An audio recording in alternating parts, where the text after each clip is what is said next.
guys, welcome back to my channel. If you are new here, my name is Mackenzie and thank you so much for watching today's video. I am a full-time reseller, mainly on Poshmark, but I do sell pretty much any clothing platform that I can. So in today's video, I'm going to tell you my 5 best sales of August and my 5 worst sales of August and my total gross sales. This is the first time doing this type of video. I'm really excited. Going forward, I'm going to try to do one of these every month to help me stay accountable for my goals, and then just to show everyone that you don't need to be making huge figures to be a full-time reseller. I mean, we all start somewhere, and I'm trying to show everyone that. So I've only been like a full-time reseller for about like 3 months now. Before that, I was part-time, and I've only been doing this for a year. So I hope this helps anyone else trying to achieve this or whatever. Okay. I'm also going to talk about at the end of the video my goals for next month, how I'm going to achieve that. So stay tuned if you're trying to figure out how to achieve your goal. So my gross sales for the month of August, so I made $2,551.30. Yes, I mean, this is not where I want to be, but I'm very proud of this number just because this allows me to be a full-time reseller. In order to be a full-time reseller, you need to figure out A, what you need to make to support not working a typical job. Be different for everybody. Some people need to make $9,000 in a month, and some people just need to make $1,000 versus or whatever. It all depends on what you need to make. There's a difference between need and want to make though also. So I started out just making what I needed to make. Once I knew I could hit that, I went full time.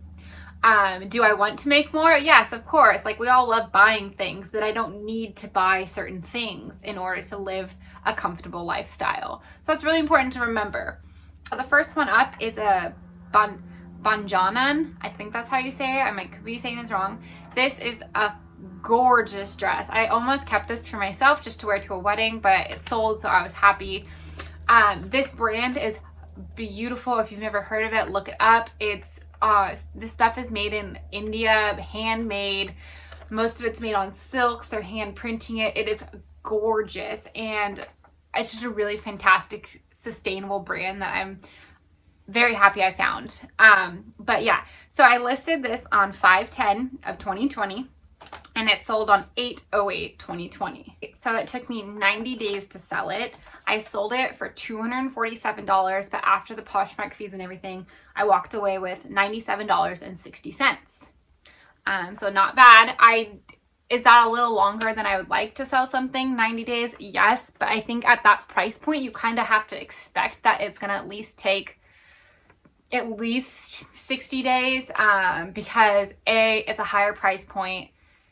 It just, all the ducks have to align, size, everything, event has to be right for someone to buy it. So I am happy it did sell in 90 days versus like a year or something like that. The second one that I thought was a good one was this ORC Industries PCU Level 5 Soft Shell Nylon Jacket. Whew, what a mouthful. Basically, so what that was some military grade jacket that I showed you a couple videos ago that I thought was super cool. Turns out it was super cool, okay? So I listed that on 8/03 and it sold $8.19. So that means it sold within 16 days. It sold for $100, so I walked away with $80 after the Poshmark fees. I'm super happy of that. I mean, 16 days and you get basically $80. Okay, I'll take it. Yeah, so I thought that was pretty cool. I listed it, I think, at like $130 or something like that, $150, and he brought it down to $100, and I said sure, because I was like, that's a good enough profit for me. So really happy about that one. And my best sales this month were from like kind of like odd things that I wouldn't normally pick up, but I thought they were pretty cool. Okay, the third one I have was this new with tags, Free People Easy Street tunic in a like pearl ivory color. So for this one I listed on 8/01 and it sold on 8/04, so it took 4 days to sell. That is why I have it in my top 5, because it took 4 days to sell. I sold it for $65, and after the fees so I walked away with $52. So $52 in 4 days, I'll take it. My fourth one, oh, this is a vintage Anthropologie sweater. It actually sold on eBay. So I sold it on eBay for $123, 129 of 2020, and it sold on 8/28/2020. So that means it took 213 days to sell. Is that a long time? Yes. But the thing is, I picked it up from the bins. So I got it for less than $1. So I was fine with it sitting there and waiting for the right buyer. Sometimes you're going to have to take your chances with a vintage piece. If you get it for cheap, I say, why not? That's what I did here, and I just waited for the right buyer. My fifth best sell, I would say, is this Betty Boop t-shirt, a vintage t-shirt. So I sold this on Depop, actually. The thing with this item is a little bit different. So I picked this up in about February of this year, and I had it sitting in a pile in my house, and I just didn't know what to do with it. I knew I needed to look it up. I needed to look up the comps. I didn't know what to do with it. It's a vintage piece, so I wasn't quite sure about it. I did pick it up for the bins. So it sat around for a while. Finally, I was like, you know what? I'm gonna list it on Depop. I listed it on Depop on 7/28/2020. It sold on 8/11/2020. So it sold within 15 days of me listing it, and I had it sitting in my house for about, I don't know, 4 or 5 months, which is, anyways. So it sold for $120 on Depop. After the fees and the shipping and everything, it was $104.33 that I walked away with, and the shirt probably cost me 80 cents. So that is a huge return on investment. All right, so now that I'm done with my best sales, I'm gonna give you my worst. And you know, we all have our worst sales. That doesn't mean I'm not happy that I did sell it. It just means that I probably will rethink if I pick it up again. Every sale is a great sale personally, but you know. Okay, so the first one up is this Brixton's bucket hat. You guys, I have never lost money in my entire year, a little over a year of reselling, and this is the first item I actually lost money on, and I was just like, it was bound to happen. So I did buy this for myself though, so I didn't plan on reselling it, and then it just didn't work out for me, so it sat around for a long time, and I was like, you know what, it's just time for it to go. Basically, I listed it on 108/2020, and it sold on 8/3/2020. So it sat for 208 days. I sold it for $25. After Posh fees, I walked away with $20, but here's the real kicker. I bought it for $22.50. So basically, I paid someone $2.50 to take it out of my closet. You know, it is what it is. I bought it for myself, so I wasn't planning on reselling it. I never wore it. It sat in my closet. I was just happy to be done with it. The next worst sale is this Nike Dry Fit Polo.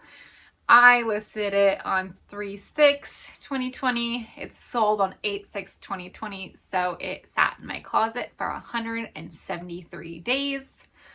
I sold it for a whopping $4. After Posh fees, I walked away with $1.05. It did have a little grease stain on it, so it's no wonder it sat forever. I picked it up at the bins, so it probably cost me less than $1, maybe even $1. So if anything, I walked away with 25 cents to 5 cents on that one. You know, you just have to laugh at these kind of things because it's almost comical. My third worst sale is I did buy this one for myself as well. I was gonna wear this to a wedding or something. It just wasn't, I didn't like the fit, so I sold it. It was an ASOS midi dress. I listed it on 6/20. It sold on 8/30, so it sat for 71 days. I sold it for $30. After Posh fees, I got $24. And the dress did cost me $21, so I made $3 of having it sit at my house. So a win-win, you know, I couldn't return it, so I made $3 off of it. My fourth worst sale, this is probably this should be my number one, but there's no order to this. So it is this Star Wars shirt. So I listed it 7/21/2019, and it sold on 8/28/2020. So that means it sat for 404 days. That's over a year it sat in my closet. I could not get rid of that thing. It finally sold for $5, so I walked away with $2.05. I picked it up the bins for $1, let's say $1. So I probably profited $1.05 after 404 days. My last one was, this was actually something that was mine from, I don't know, high school or something. So I'm going to say zero cost. It was this Kira little Spanish shop shirt, whatever, from PacSun. I listed it 5/28/2019. It sold on 8/6/2020. So that is a grand total of 436 days in my Poshmark closet. It sold in a bundle, so it breaks down to be about $4.67 for it. And I walked away with $3.74. Am I happy it's gone? Yes. And I'm happy I got $3? Yes. I could not get rid of that shirt. I took it to Plato's. I took it everywhere, and they wouldn't know it. You think I would just donate it, but I didn't, so whatever. Those are my sales, my best and my worst. I'm going to say my highs are my highs and my lows are my lows. So for this coming September month, this month, my goal is to hit 3K. Each month, if I hit my goal, I raise it by $500. I think that's totally attainable. How am I going to do that? So this is the important part. Starting to do ThreadUp. That was a huge one. I'm going to get in, when I post my ThreadUp video, I'll get into why exactly I'm starting ThreadUp. So ThreadUp, huge. Is that new feature on Poshmark, that drop feature. If you've not seen it, I think you should definitely check it out. That's going to be a game changer. Why I think this is going to be huge is because I can create a draft and then create a drop, and I can pick the time. So I can be automating what time my listing drops, aka that means that I can keep my closet fresh, as they would say, at the top of the list all day without having to be on there all day. So I think that is going to be a huge one for sales, being able to keep your closet fresh and new and active, especially because Poshmark promotes those type of closets that if you keep listing. I've noticed that I have the best sales when I list my items. I'll list 3 times a day, so morning, afternoon, and nighttime, and then you're getting sales all throughout the day because your closet is at the top of the list. So definitely going to start utilizing that new drop feature. The third way is I am going to be, I have a VA that I just hired to cross-listing onto Mercari for me. So I'll be on a second platform without taking my focus away from like Poshmark. I still will do eBay. I'm a little more picky with what I put on eBay. Same with like Depop as well. So those ones are those will kind of be slow. My primary focus is Poshmark. I think that's how you get the best goals, being able to focus on one platform and put all your energy. And then I have someone doing the work on Mercari, so it's like I'm there. Those are my 3 tactics. My 4th one is I'm going to be keeping track of the amount of time in the listings that I do per day. I haven't been really keeping close track. You know, I just kind of work when I work and I don't really keep track. So I do want to keep track of that so I can see how time it takes me and how many I'm doing correlated to my sales. So that's how I'm trying to achieve $3,000 of sales this month. So fingers crossed. But that's it. Thank you so much for watching today's video. Please give me a thumbs up. Make sure you hit that subscribe button, and I'll see you guys later.